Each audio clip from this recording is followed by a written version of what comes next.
నీకు తోటెట్టాను. ఒక దాడు ఉన్నారు, దాడికి ఏడుకోకున్నారు. అందుకే మెదకు బట్ట చిక్కుపోడు. అమ్మ అన్నం పెట్టలేదు తప్ప అడ్డమవుతుంది అంట.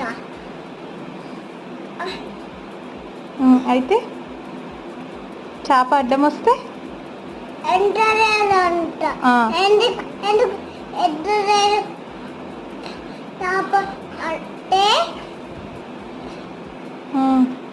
దాదు ఎండబెట్టిందా రాజు?